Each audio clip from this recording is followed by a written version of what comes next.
Hey everyone, Temporal here, and today we are going to be covering Collegiate because we had some drama, some news. We had an event in Collegiate.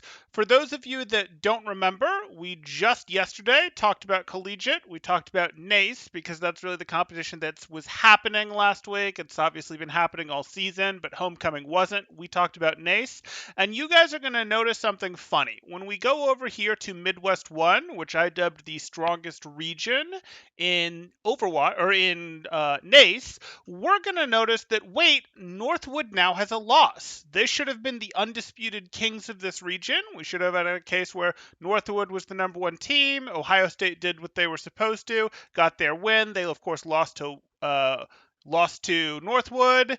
Illinois Overwatch or Illinois Orange went ahead and has the 3 spot, and then Akron should be in the 4 spot with ISU Academy, which is the Redbirds JV team, the Redbirds second team, however you want to think about this. They didn't sign up the main Redbirds team, the team that we also see win contenders. They didn't sign that up for this tournament. They went ahead and put their other team in there, and you could click through the roster and see that. But now, after our last round, we see that Northwood has a loss. And how did that happen?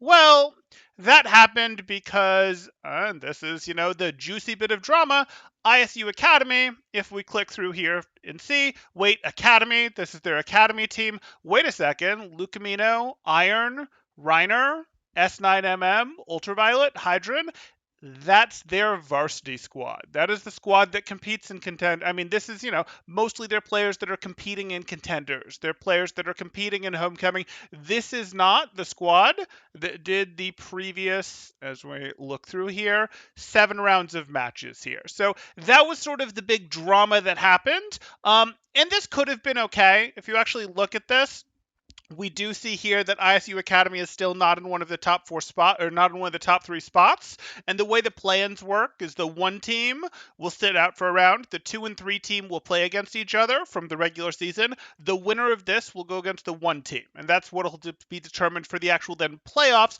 where the regional winners will go against each other. So that could have been fine. ISU Academy is still going to miss this, except that these were added day before, and no one told Northwood. So Northwood got jumped, is really the only way to put this, where suddenly they were up against the Redbirds, the best team in Overwatch, as the second best team in Overwatch, in collegiate Overwatch, when they didn't expect to be. So people might think that's interesting. People might go, oh, that was sneaky, that was cool. People might go, oh, that was dirty. I just wanted to give the background here of what happened, and now we're going to go look at the discussion around it that has ensued, because people had opinions and feelings on this one. So if we skip over to here, we can see this is Cody. This is the esport director, I believe, esport director for Northwood. And then we have Flutie. That's another important character. And this is going to be Overwatch coach for Redbirds, not Wheat, who people generally know as the Redbirds coach, was coaching American Tornado beforehand, but Flutie. I believe Flutie has been associated with ISU for longer than the American Tornado remade team has effectively been there, and that's why she's in this position. I don't know that, though. I could be speaking out of turn there. So here we go. We look at this. I certainly don't know Flutie from the Overwatch scene. Any sort of Liquipedia entry there is, esports with the military, that sort of thing. So nothing there in the Overwatch scene that was like contenders or anything like that. But that's fine. We're looking here. We see Northwood. We see Redbirds. And our first tweet here to sort of start this off is going to be in a response to Redbirds official. The best Overwatch teams in ANA are live against Northwood Esports now. It'd be, wait, that's surprising because, again, this wasn't Redbird Esports. This was ISU Academy, sort of their secondary team. So that's a little bit surprising. And this happened, and Northwood's esports director was not terribly happy about this. We see, imagine adding an entirely different roster 8 weeks into a season of a league we paid $2,500 for. Unreal, Lamau, gotta love collegiate esports. And there is no rule against this. I should be perfectly clear. There is no rule in the league that they are in. I've checked the rule book here about adding people anytime before the final match of the regular season to your roster. So this is something that is within the rules for the Redbirds to have done. Go, hey, we can add extra people to our roster, and that's what they did. Again, people might think it's scummy. We certainly see that Cody here did. And now we move on to Flutie's response. And Flutie is one of the coaches, not Wheats, but the other coach for Redbirds. Redboard Esports Varsity consists of 12 Overwatch players. We want to provide a positive and competitive experience for all students, so we determined this matchup was more fun for both teams. Always fun to match up against NU, which would be Northwood University in this case. Okay, that probably comes off as like, okay, maybe that's what's going on here. I think most people are going to view that as a bit disingenuous, and as we read through the comments here, we are going to find that most people view that as disingenuous. So this is important. Let's get through here. This is sort of our main thread here. When did you add them to the roster? When I found out we had the chance for our teams to play, which was when? Unfortunately, earlier today. So this wasn't even yesterday. This was earlier today that they got added to the roster. My bad. I would have VOD reviewed you harder with more prep time, but I wasn't about to miss out on an opportunity for a good, entertaining match. So they got added day of the match, the varsity roster to what was the ISU Academy team there. Yeah, because we had so much time to prepare and started a sub. Always fun to check rosters the day before and go, and oh my gosh, it's an entirely new roster last minute. Makes a great experience for our team going in unprepared. So obviously, sarcasm going on there. I guess I'm put off guard because I thought you would have preferred the better matchup for the more competitive practice and experience. I figured you would have been practicing for us for Overwatch Homecoming, I expect. Anyways, I'll send you written notice in the future. Heart. And of course, that's tongue-in-cheek. I wouldn't actually expect any written notice to go out there. Then we continue here. You added an entire new roster the day of the match, 8 weeks into the league, so this would have been week 9. Like, come on now, don't act like this wasn't a scummy move. We prepared for your academy team. You think we start in normal circumstances? You think we start a sub in normal circumstances against your main team? So they didn't know that they were up against the main team. They started at least the first map. I believe they played the whole way through there with a sub because they likely figured, hey, they probably don't really need to. Again, if we look at the standings here, they probably didn't really expect that they would need everyone available. Playing a sub would have been perfectly fine to beat ISU Academy's regular record, which going up to here would have been 5-2. They'd have lost to some of these teams that Northwood handily beat. Then we'll continue through here. And that's kind of the end of the back and forth between those two. So let's get in here and see what some of the other comments are, because there's some interesting ones that shed a little more light to this. Twitter isn't the most easy to get through thing. But if we get through some of these comments that have a bit more to them, we see the... was that the one I expected? Okay.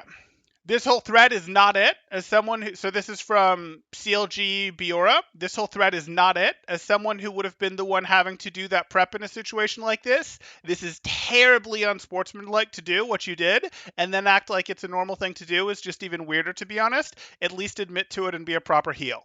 And that's got some likes at 18 here. That tends to be the take that people are coalescing around of, hey, you can do this, you can use the rules like that, but maybe Northwood should have gotten some warning. If you guys wanted to create an additional matchup that did not have playoff implications, because this one did not have playoff implications, that was probably the way to do it. 100% this. Let's see if we've got some more interesting replies here. You surely cannot be real. How do you not see anything wrong with this? Ruining the name of Redbirds doing stuff like this. And then this gets a little bit more interesting, because as we move over here to Redbird's official esports account and we look at tweets and things that they've commented on, actually, yeah, we'll do that. We can see this and we see, hey, the villain arc, so much more engagement than the hero arc. Definitely, this is drama. Drama always gets clicks, gets interest. That's not too terribly wild. Then we get here. You retweeted the wrong tweet. All those programs are tremendous programs. We said the top 2 of 3, which none will argue. So let's see what this is about. And this is in response to... can we actually get the parent of this? Oh, so, okay, we're going in circles here as they quote tweet each other. We're trying. Not a good look to add 6 new players 8 weeks into the season to avoid a loss. A loss that doesn't have any implications or create better experience for players in a league where one of the top 3 collegiate programs choose to participate in legally seems like a league management issue, right? So this is from the Redbird Esports official account, verified all that. So this is not like people just throwing heat, coaches who are mad, esport directors who are mad. They're choosing to use their real esport account for this, which, okay, that's a bit interesting. You wouldn't generally see too much of that in a more professional scene, and that means, okay, well, is this the level that collegiate is going to be done at? We'll have to see, or we'll have to see if maybe this gets cleaned up. Some of these get deleted. Um, and we have a response here. And who is Coach Antor here? Director of Esports at FSC Moores. Okay, previously Aquinas Esports. So he's in the esports scene in some way with the school, it sounds like. It's definitely in the rules and will be examined moving forward. Just not the greatest move in the spirit of competition, in my opinion. And so this one here, just like entering a league, you're going to steamroll when legitimate competition is being frowned upon. That's not a good look, in our opinion. And again, this is from the official Redbirds account, and this is sort of what got us into our quote battle here. And this is a weird thing to say, because we've looked at this, we have looked at these schools, and if we look at who's in the NACE, like, yes, they will win their division, though Ohio State isn't nothing. They were always going to beat Ohio State. There's actually some pretty solid schools in here. In fact, we did it in our last video. We can look at the top 10 list. Give me just a second to pull that up. I wasn't thinking I would have to do so, but let me pull up the NACE top 10 here. And we can see that the top 10, that'll work. The NACE top 10 list here has, yes, it has Northwood as likely the number 1 school expected to win it all, but you absolutely cannot be writing off Bay State as not a threat to Northwood. Like, those two can go at each other. You can't really write off Harrisburg as not a potential threat to beat Northwood, or even University of Texas Dallas as not a threat to beat Northwood. Yes, it would be a little harder for one of, say, these schools here to go take them down. I think that's less likely to happen. Boise State might make an argument, but it would be a little harder for these two. But one of these three taking down Northwood, it could certainly happen. I think most people would go, yeah, Northwood is more likely to win, but that's the same way most people would go, yeah, Redbirds is more likely to win than Northwood if that happens. So that's a really weird thing to say. I think everyone would mostly agree in this comment here.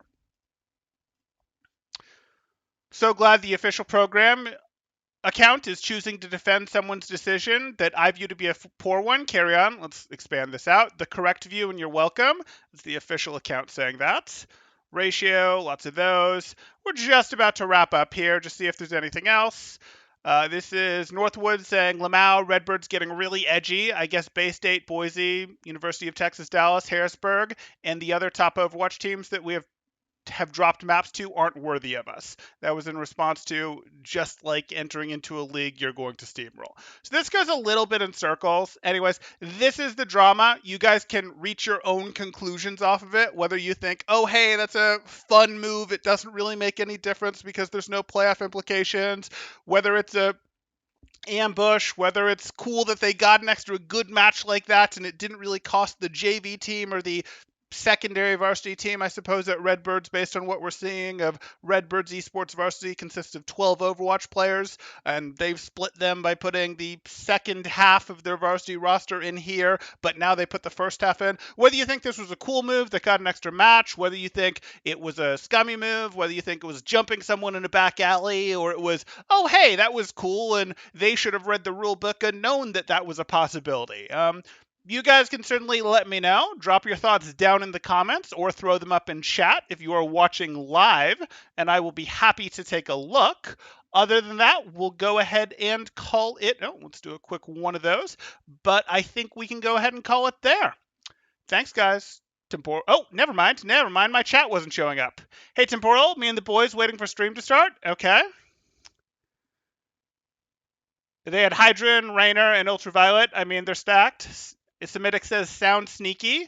Got to throw some sort of rules in there. So they were added within a few days. They were added day of, we've seen. Needs a pending league approval type thing? Nope. Dayev feels a little scummy. Official account is feeling really unprofessional. I hear you, Sabinek. I absolutely hear what you're saying there. Sorry, my chat didn't load, guys. That's why I didn't say anything to you guys earlier there. But yeah, we'll go ahead and call it there. We've certainly seen what people think. If other people have thoughts in the future, drop them down below in the comments. Thanks, guys.